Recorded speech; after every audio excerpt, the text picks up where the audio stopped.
Hai, kembali lagi dengan gue Beta Kovacs, fans Liverpool garis kenyal, six time. Kali ini gue bersama dengan Coach Aran kembali, yang dimana kita beberapa video terakhir membahas tentang lini belakang Liverpool yang harus ditinggal dengan Joe Gomez atau Matip yang sering cedera. Dan kemarin, pertandingan derby kita harus mengetahui kapten dari Belanda dan pemain vitalnya di belakang Virgil van Dijk harus cedera ACL. Coach, kita berdua sama-sama harus mengakui kehilangan sosok di Belanda setelah Ronald Koeman dan juga Virgil van Dijk sebagai kapten. Tanggapan lu gimana, Coach, tentang cederanya Virgil van Dijk dulu deh? Respon lu seperti apa? Oke. Ini terus terang saya kecewa dengan kondisi ini ya. Di luar dugaan sih, di luar ekspektasi ya. Karena memang kita kemarin lebih mengantisipasi injury prone-nya Matip ataupun Gomez gitu kan ya. Nah, tapi ternyata ini sekalinya datang cedera yang kena itu langsung pilarnya. Pilar utama kita gitu ya. Nah, kalau menurut saya ini pukulan berat ya, berat buat timnas Belanda memang berat, tapi menurut saya lebih berat lagi buat Liverpool.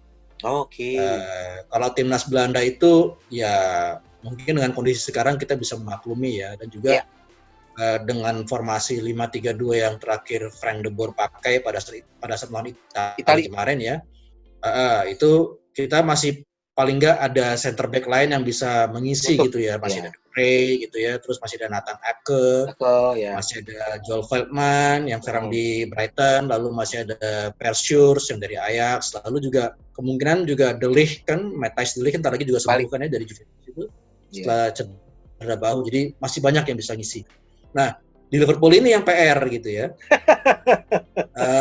karena memang kita harus akuin tanpa mengecilkan peran pemain lain ya. Van Dijk ini sangat berperan gitu ya, dia sangat berperan. Kalau saya boleh bilang justru 30-40% kekuatan Liverpool itu ada di Van Dijk. Nah, orang boleh berpendapat bahwa kita enggak lah, kita punya Firmino, kita ada Salah yang gacor, kita ada Mane juga yang gacor gitu, kita ada Kapten Hendo yang versatile gitu ya. Tapi yang patut kita ingat adalah Liverpool itu sebelum ada Van Dijk itu lebih dikenal sebagai lini depannya Ferrari, lini tengah Ferrari, lini belakang Bajai gitu kan ya. Nah, begitu Van Dijk masuk, nah itu merubah karakternya gitu kan ya. Nah, iya kan? Nah, akhirnya karena dengan lini belakang yang tangguh, dengan adanya seorang Van Dijk gitu ya, itu pemain-pemain Liverpool itu bisa lebih leluasa dalam membangun serangan gitu ya, dalam mencetak gol. Jadi sebenarnya gacornya lini depan Liverpool itu juga tidak dipungkiri, itu adalah faktor dari Van Dijk juga. Jadi mereka merasa aman karena ada seorang Van Dijk, mereka bisa fokus dalam mengkreasi dan membuat gol gitu loh. Nah, itu pengaruhnya seorang Van Dijk ke tim Liverpool secara keseluruhan. Kalau menurut saya sih bisa dibilang kalau Van Dijk itu kalau kita bangun rumah, Van Dijk itu pondasinya. Alisson bagus juga, tapi Alisson itu lebih ke arah pintu ya. Iya, benar. Pintu rumah kalau dia rusak atau dia cedera atau dia rusak bisa sementara dipalang gitu ya. Pasana masih bisa di banyak cara lah ya. Tapi kalau fondasi kita yang goyah itu sulit. Harus menemukan formula yang tepat. Nah, itu yang terjadi sama Van Dijk sama Liverpool sekarang ini. Jadi menurut saya Van Dijk itu vital. Apa yang kita bisa achieve sampai saat itu karena Van Dijk. Karena dia itu tadi, jadi lini tengah, lini depan itu jadi lebih aman, lebih tenang ya. Akhirnya bisa fokus untuk melaksanakan tugas masing-masing. Yang tengah membuat mengkreasi serangan, yang depan juga mencetak gol. Nah, hilangnya Van Dijk ini selain berpengaruh ke sistem pertahanan Liverpool juga yaitu tadi ke mentalnya kita. Jadi sebenarnya emang hilangnya Van Dijk ini bukan hanya kehilangan dari seorang Van Dijk sendiri yang dia akan cedera lama ya. Dari diri pribadi dia akan istirahat lama. Tapi juga ini tes terberat untuk Liverpool sendiri, untuk Jurgen Klopp, untuk pemain-pemain lain ya. Apakah untuk mereka bisa membuktikan diri bahwa tanpa Van Dijk pun mereka memang layak untuk menjadi juara. Itu sih menurut saya. Nah, kalau kita tahu nih coach, maksudnya kalau bukan ngebandingin apple to apple, maksudnya seorang Pep Guardiola pun sendiri pun aja kesulitan ketika Laporte harus mengalami cedera yang sama, ACL gitu. Sama ya, ACL dan juga akhirnya gitu, secara nggak langsung Pep Guardiola di beberapa musim terakhir memperbanyak lini belakang ketimbang lini depan. Mereka sebenarnya udah bagus, udah ada Aguero, udah ada Jesus, udah ada semuanya lengkap. Tapi tetap aja ketika lini belakangnya rombak, mereka harus mengakui bahwa memang Liverpool layak juara tahun musim lalu kan. Iya. Aportenya malah hancur. Bukan menyampingkan Liverpool skuadnya memang nggak bagus, tapi memang posisi back ini memang penting.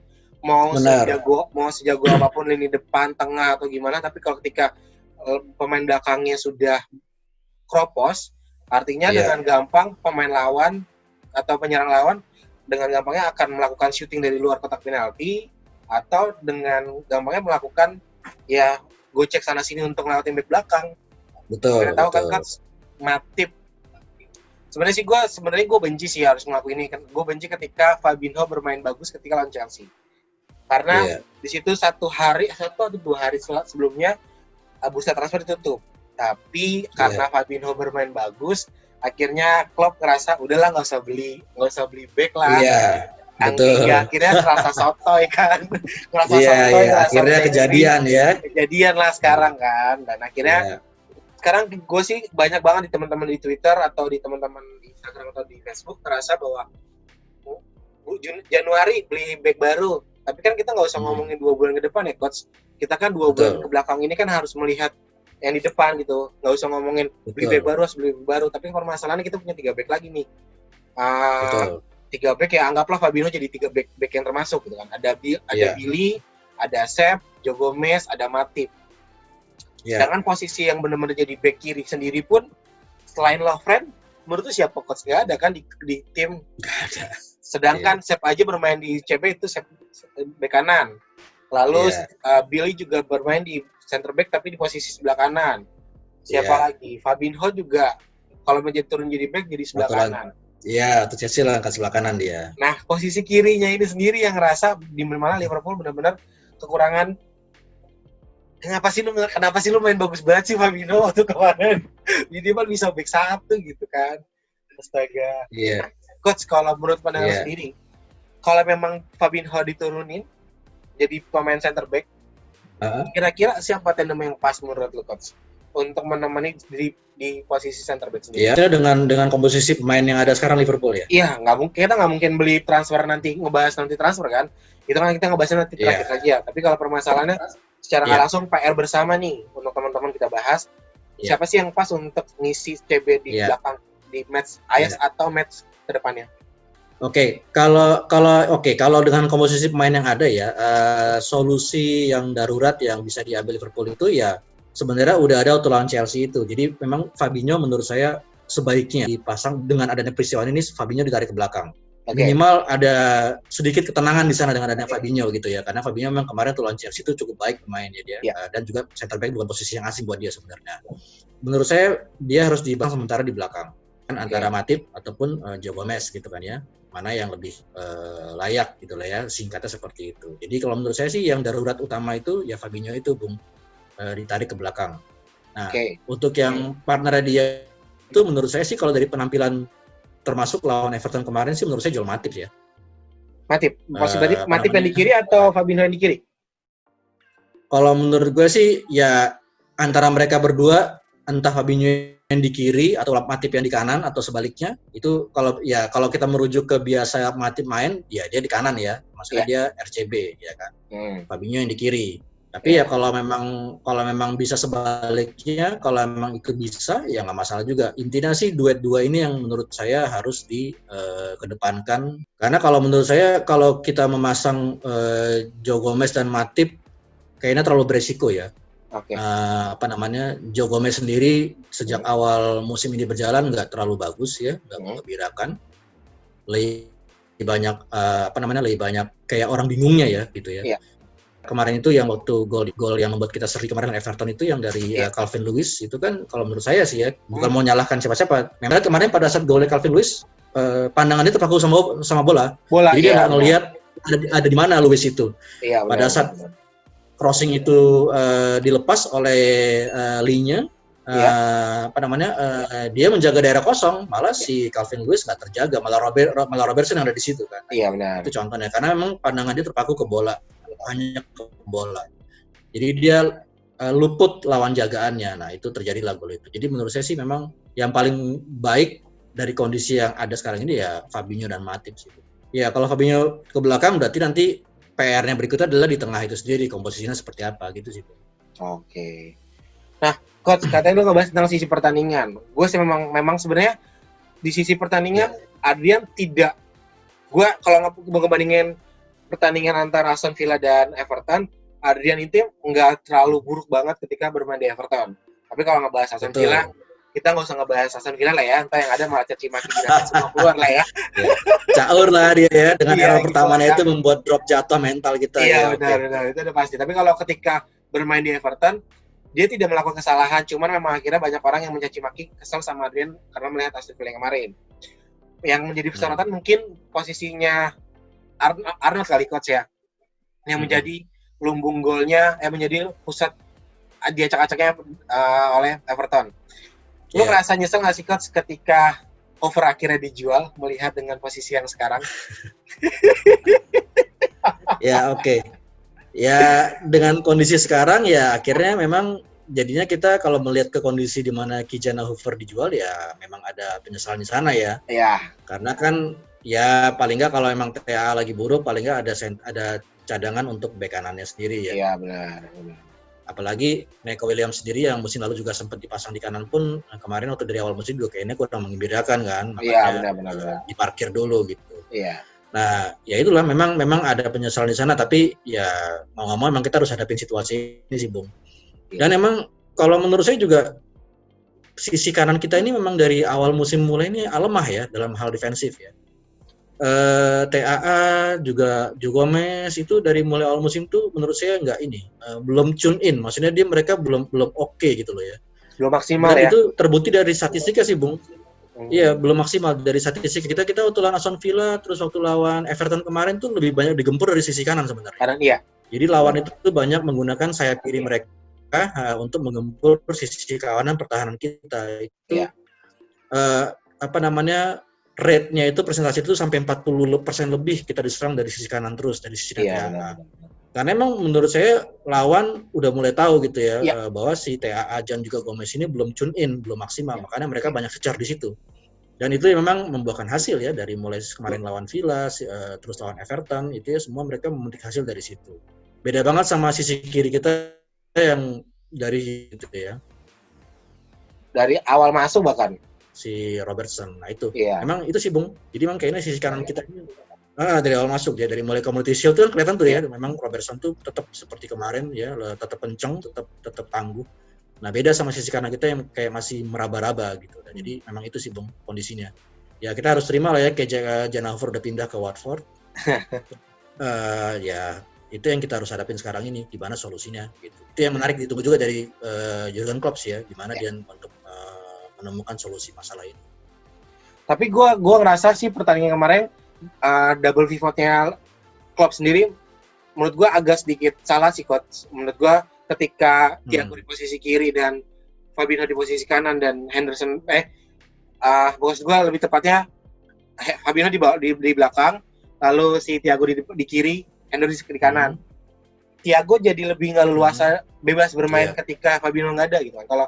Kalau kita lihat di pertandingan mau habis itu Fabinho kan tarik keluar.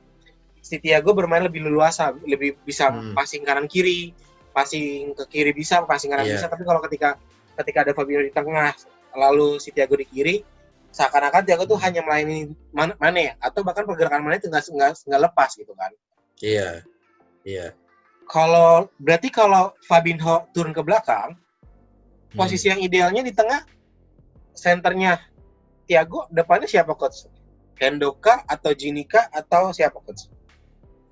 Kalau kita menilik ke permainan penampilan terakhir sih Hendo di situ ya, Bung ya. Hendo itu menurut saya waktu lawan Everton kemarin gila sih mainnya. Itu keren banget salah satu. Ya itu salah satu penampilan terbaik yang pernah Henderson tampil peragakan untuk Liverpool. Itu sadis sih emang dia. Dan makanya waktu gol ketiga itu dianulir tuh terus terang saya juga kecewa ya, karena menurut saya sih dia layak dapat gol itu. Iya. Bener banget sih itu coach. Dia emang gila sih di match itu. Jadi kalau menurut saya sih kalau memang Fabinho sebagai DM, ya memang komposisi yang sekarang terbaik ya kalau berdasarkan dari performance terakhir ya itu Thiago dan Hendo gitu ya. Nah, cuman tadi kayak Bung bilang, kalau misalnya Fabinho ini main kan, si Thiago ini kan seperti kurang leluasa ya. Iya, tepat. Dia kayak terpaku di satu sisi aja gitu ya. Kalau di kiri ya udah dia di kiri aja gitu kan ya. Nah, ya sebenarnya memang posisi Thiago ini lebih tepat dia kalau di sentral sebenarnya. Jadi ada dua pivot gitu ya, dan dia di tengahnya itu di atas dua pivot itu, jadi dia bisa lebih bebas berkreasi. Mungkin mirip-mirip kayak Frenkie de Jong kalau di Belanda dulu zaman Koeman ya. Di pemain gitu. benar. Nah, tapi sepertinya sih kalau kemungkinan seperti itu agak sulit ya kalau kita melihat apa yang sudah Klopp setting untuk Liverpool sendiri gitu ya. Karena pasti Fabinho itu kalau dalam posisi sekarang pasti dia akan jadi DM. Nah ini nggak tahu ya kalau nanti ternyata dia memang beneran menarik Fabinho ke belakang. Menarik ditunggu nih Bung. Ini sambungan dari bicara kita tadi nih. Iya. Ini nanti komposisi di tengahnya gimana nih? Ya kan? Apakah memang Klopp menempatkan Thiago sebagai DM, merangkap juga sebagai deep lying playmaker gitu ya di tengah gitu ya, lalu nanti di depannya itu ada Gini dan Hendo gitu ya, lebih fokus untuk box to box dan untuk ofensif. Mungkin kalau dalam posisinya seperti itu di mana Thiago di tengah di DM, mungkin dia bisa lebih leluasa kali Bung untuk membangun serangan dari belakang. Walaupun kalau menurut saya pemain kayak Thiago ini sayang ya kalau dia jadi DM ya, karena ofensifnya itu kayak mubazir gitu ya, karena dia akan lebih maksimal kalau dia ditempatin di posisi tadi itu di depan. Tapi kalau emang ternyata posisi di tengah itu buat dia lebih enak, leluasa, ya mungkin kita patut lihat sih. Gitu. Padahal ada pergerakan yang dimana passing 1-2-nya dia sama Salah. Tapi akhirnya Salah dapat posisi bola dengan kaki yang salah di posisi yang kanan. Ya kan akhirnya bola cuma di kanan. Kaki matinya dia. Kaki matinya dia benar. Padahal kalau dilihat dari sebagai kita supporter, itu posisi dia bermain 1-2-nya tuh enak banget coach. Tapi sayangnya memang masalahnya posisinya tidak bisa untuk menggerakkan kaki matinya posisi belakang. Iya. Sedangkan kalau sama Mane ya ibaratnya di posisi kiri kita udah lihat lah posisi dia passing bahkan passing bola sedekat sama ada lawan pun dia tetap bisa diterima oleh Mane gitu kan. Jadi udah tutup mata lah kalau di posisi kiri. Tapi ketika di center itu mungkin mainnya kalau melihat pertandingan dia di Bayer mungkin dia nggak main 90 menit coach, mungkin 60 menit karena kan posisinya hampir nggak jauh beda sama di Bayer kan. Sama persis kan. Nah coach, kita nggak bahas tentang berandai-andai lini belakang yang untuk Virgil van Dijk di bulan Januari coach. Menurut siapa coach yang pantas? Kalau gua sih udah ada satu nama dari back dari Leeds United, Kevin atau siapa gitu. Kalau lu sendiri siapa coach? Oke, kalau gue sih tetap sih Bung kayak kemarin yang pernah kita obrolin sebelumnya, gue tetap maunya Koulibaly. Ya, Koulibaly itu dia bukan apa-apa sih, kita harus akuin Van Dijk ini kan sudah figur back yang matang gitu di belakang ya. Kayaknya kita kalau mau mencari figur yang ya sama ataupun mendekati harus seperti itu juga, maksudnya yang udah figur matang gitu ya, memang nggak perlu lagi dibentuk gitu ya. Bahkan dia mungkin memberikan pengaruh di tim. Nah, kalau menurut saya sih Koulibaly ini paling cocok, Kalidou Koulibaly ini, karena dia dari sisi usia dia sama kayak Van Dijk yang 29, umurnya berarti dia udah matang. Terus juga dia kapten timnas Senegal sekarang kan. Nah, itu juga pasti suatu hal yang memberikan dia kemampuan yang cukup baik gitu untuk mengkoordinir lini belakang gitu. Jadi kalau kita mau cari pemain yang memang mirip-mirip kayak Van Dijk, Koulibaly ini. Atau kalau misalnya kita mau kalau misalnya memang Koulibaly susah gitu diambil karena mungkin harga terlalu mahal lah, karena emang transfer window Januari ini kan selalu PR ya. Jarang pemain bagus yang tersedia di sana. Walaupun ada pun biasanya mahal karena ya itu tadi, karena pasti nggak banyak tim yang mau melepas pemainnya di tengah-tengah musim seperti ini gitu ya. Nah paling backnya RB Leipzig itu Bung, yang sekarang yang back Prancis itu si Upamecano, Dayot ya. Nah itu kan dia kan juga kemarin kan sementara kan di timnas kan dia juga lagi bagus nih, starter terus ya. Kemarin dia di Nations League juga waktu lawan Swedia lawan Kroasia tuh dia bikin satu gol untuk Prancis menang 4-2. Dan umurnya juga masih muda. Jadi kalau menurut saya itu kalaupun kita dapat dia mahal pun tuh bisa sekalian invest gitu ya untuk jangka panjang juga. Nah, itu tipikalnya mirip tuh kayak Van Dijk, badannya besar gitu ya, terus dia juga bisa bikin gol. Nah, kalau memang mau, kalau menurut saya sih antara dua itu Bung, antara Koulibaly atau si Dayot ini, Upamecano ini sih kalau menurut saya ya. Ya. Gitu. Kalau ingat-ingat ngobrol sama Coach Arnan ini di tahun lalu, di bulan yang mendekati akhir tahun, kita ngebahas tentang cederanya Fabinho. Iya. Iya, sekarang sudah ada Van Dijk ya. Van Dijk. Yang dimana tahun lalu kita ngebahas tentang cederanya Fabinho, dan sekarang kita ngebahas tentang cederanya Van Dijk, yang dimana posisinya sama-sama vital, posisi tengah. Kalau tahun lalu posisi tengah benar-benar caur maur, sekarang posisi belakang yang benar-benar nggak ada. Ya cederanya kebanyakan sih, menurut kita berdua lah, cederanya kebanyakan. Alisson, terus juga Tsimikas lah ibaratnya juga masih cedera. Iya, Tsimikas. Iya, cedera. Iya. Ya, amit-amit kalau 2 match ke depan Ajax atau bahkan Premier League lagi Matip cedera, aduh. Bahkan itu kan kabar terakhir Matip juga lagi periksa ke ini kan, ke rumah sakit kan. Iya, tapi tapi Paul dan James informasikan bahwa Matip nggak kenapa-napa. Bahkan ya, maksudnya nggak terlalu serius. Iya. Coach, kan ada 3 nama untuk pemain muda. Liverpool sendiri ada Seth, Billy sama Williams untuk back tengah ya. Satu nama kira-kira apakah mereka bisa masuk atau mereka sama sekali masih maaf nih kayak anak bawang banget dipaksain main atau seperti apa Coach? Iya, kayaknya sih malah kalau menurut saya ya antara 3 nama itu juga belum ada yang benar-benar matang sih Bung ya. Okay. Kalau dari musim ini tuh yang sering sering lumayan main si Rhys Williams itu kan. Oke. Okay. Nah, cuman kan juga kita ya jam terbangnya juga dia juga masih terlalu rendah gitu ya. Kalau kita juga merujuk ke Sepp van den Berg juga musim lalu dia udah masuk tim utama, tapi ya tadi sekali lagi jam terbangnya juga kayaknya nggak terlalu banyak juga gitu kan, minim. Billy Komotia juga sama ya, itu juga kalau menurut saya juga belum terlalu matang juga sih, masih terlalu muda juga kan ya. Satu nama lagi Coach. Bahkan kemarin kita Nat Phillips. Itu seperti apa? Ya, kayaknya itu juga masih belum ini lah Bung ya. Terlalu riskan gitu kalau misalnya kita mau memasukkan mereka dalam line up gitu ya. Paling kalaupun mereka masuk pun paling sebagai backup ya. Oke. Jadi memang komposisi 2 tengah ini pasti nggak jauh-jauh sih Bung dari antara Gomez, Matip dan Fabinho. Itu yang paling memungkinkan. Gitu sih Bung. Jadi buat pesan buat teman-teman adalah untuk 2 bulan ke depan bersabar ya Coach. Bersabar ya, banyak berdoa. Terus yang kedua ya kita berharap semoga klub bisa menemukan formasi terbaik ya. Iya. Ya kalau saya sih percaya klub sih, karena klub itu kan juga waktu di Dortmund kan pernah mengalami masa naik turun juga ya. Iya. Jadi sebenarnya kondisi sekarang ini bukan hal yang baru buat dia, walaupun memang tentunya pressure di IPL dan di Bundesliga agak berbeda. Pasti di IPL lebih kenceng.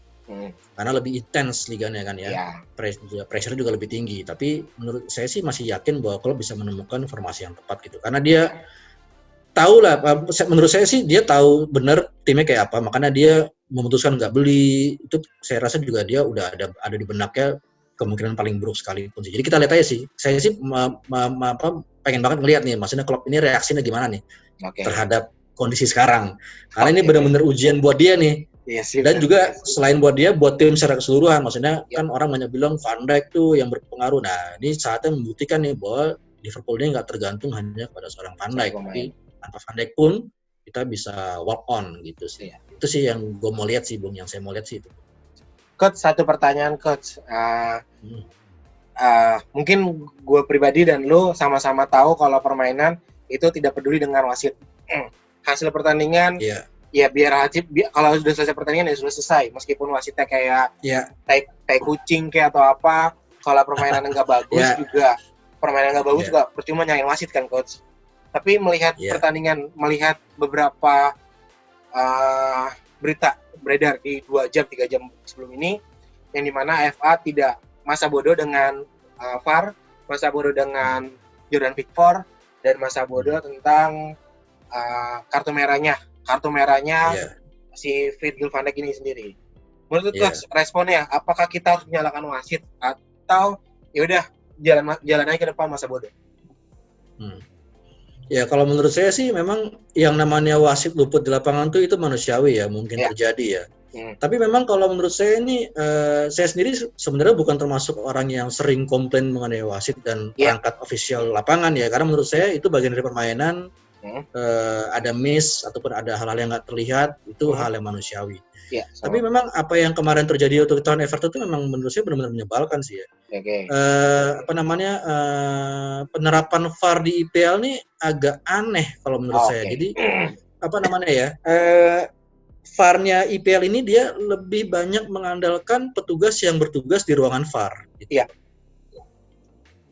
Menurut saya tuh harusnya ya VAR-nya IPL tuh sama seperti VAR di Bundesliga ataupun di Eredivisie ya, Liga Belanda, ataupun kayak kemarin di Piala Dunia 2018 kemarin gitu ya. Jadi VAR itu hanya membantu wasit. Jadi begitu ada hal-hal yang memang kontroversial, lalu dari tim lawan meminta untuk dicek kembali, nah wasit itu harus melihat ke VAR itu. Dia harus melihat sendiri monitornya. Jadi dia nggak mengandalkan analisa dari ruangan VAR sana. Dia sendiri yang harus lihat langsung. Gitu loh. Nah, dari situ dia memutuskan. Nah, jadi sebenarnya VAR itu fungsinya di situ. Jadi bukannya terus VAR itu yang malah lebih berkuasa dari wasit ya, kayak kemarin yang terjadi waktu lawan Everton itu. Itu kan lawan Everton itu kan seakan-akan kan si wasit kan dia semuanya dia percayakan kepada VAR. Iya. Jadi nggak mutlak di dia. Harusnya nggak seperti itu penerapannya. Harusnya sebagai wasit dia tetap menempatkan VAR itu sebagai alat bantu. Bukan VAR itu di atas utusan dia. Nah, nanti dari sisinya dia itu yang melihat, yang memutuskan ini offside kah, ini pelanggaran kah gitu ya. Nah, kayak kemarin Priscilla Van Dijk itu bukannya karena saya fans Liverpool ataupun saya fans Belanda jadi kecewa dengan cederanya Van Dijk ya. Tapi walaupun kemarin misalnya oke lah Van Dijk dianggap offside gitu ya. Jadi kita kita dianggap offside gitu ya kemarin ya. Tapi foul-nya si Pickford itu tetap harus dihukum menurut saya sih. Masalah dia intentional ataupun enggak, masalah itu offset ataupun enggak, itu menurut saya itu suatu tindakan ceroboh sih si Pickford itu. Kalau kita boleh lihat Bung ya, jarang kiper dia kalau ada pemain lawan maju dengan bola di dekatnya, dia menerjang dengan dua kaki itu jarang banget tuh. Kiper-kiper yang bagus tuh mereka pasti akan dengan tangan mereka halau begitu. Tapi bukan mereka tabrak dengan dua kaki seperti itu.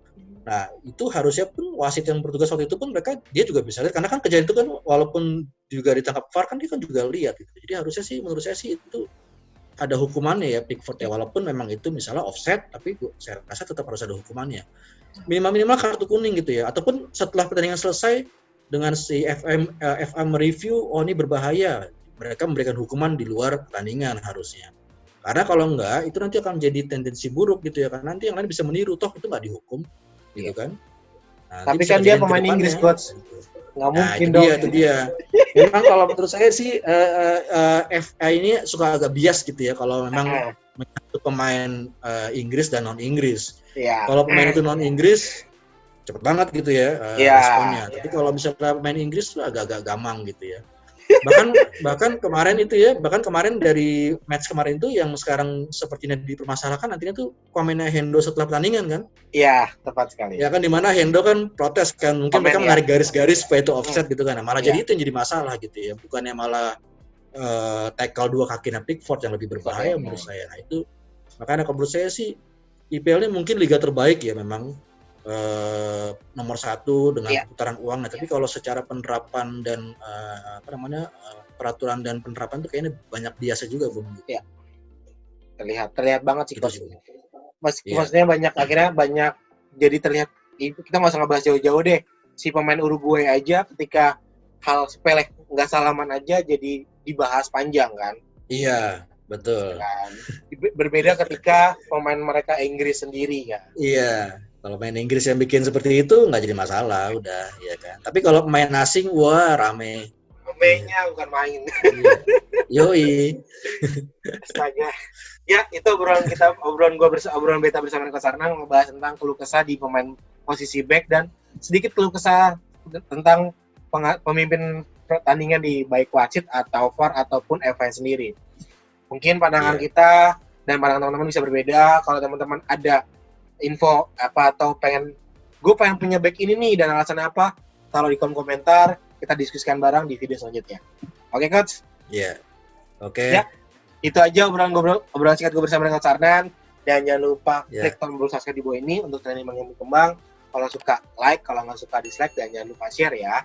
Dan sampai ketemu di video selanjutnya. Bye bye. Thank you coach. Bye bye. Bye bye.